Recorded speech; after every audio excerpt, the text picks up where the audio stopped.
Well, I think I'm working in education because I want to make a better world.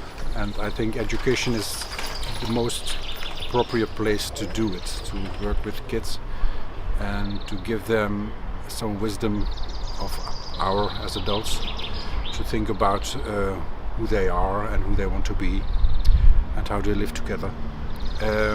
That's my passion. I like people, I like to work with people. My drive to do this job is to make the world a better place for us all. So that's my first engagement with Agora, because I was convinced of the fact that we don't prepare our kids on a proper way for their future, for their society and for their own life in standard education system we have at the moment.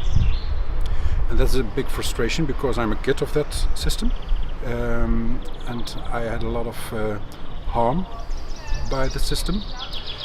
And now I'm sitting on a chair which gives me the possibility but also the responsibility to change it. So I will do it.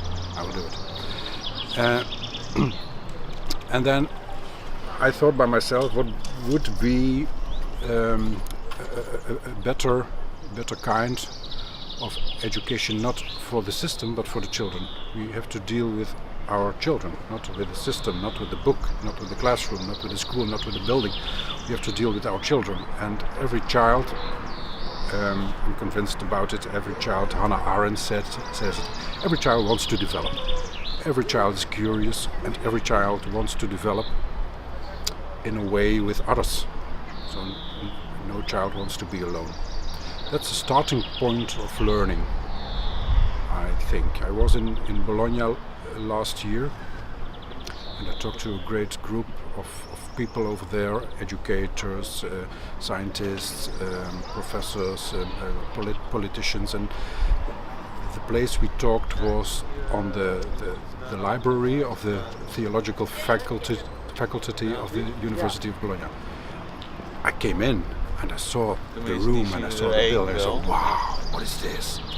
What is this? I had a lot of questions. I was flabbergasted about the beauty and the history which was feeling and I really knew, I told it over there, when all my Agora kids, which are 34 at this moment, came in that building on that moment, they all 34 said, wow, what is this? They were flabbergasted, they had questions, they were still silent in themselves, and that's the starting point of learning. Not a book which is written by someone who is a mathematist or an English teacher. No, that first point of amazing, exhausting curiosity by seeing something, feeling something, hearing something. So that's my starting point of education, because that's the starting point of questions, and then we have to encourage them and we have to help them to listen to themselves. What is my really question I want to know? So that's the starting point of learning, that's the starting point of education, and that's the starting point of motivation by learning by kids. But we don't ask kids in the regular system, what's your question at the moment? We say, don't ask questions. I give you the answer on the forehand, so you don't need to ask me questions which are not aligned to the subject we have to talk about this day. So that's for me a great driven to make work of Agora, because on Agora we say children first, questions of children is first. They are all eager, they are all curious on some thing, on somehow, and they want to learn together. That's Agora. And when we want to develop our educational system in a substantial other way than we are used to think about schools, then we have to finish the concept of school. So Agora is no school, Agora is a square. And on that square, children are the boss. And everyone on that square is welcome.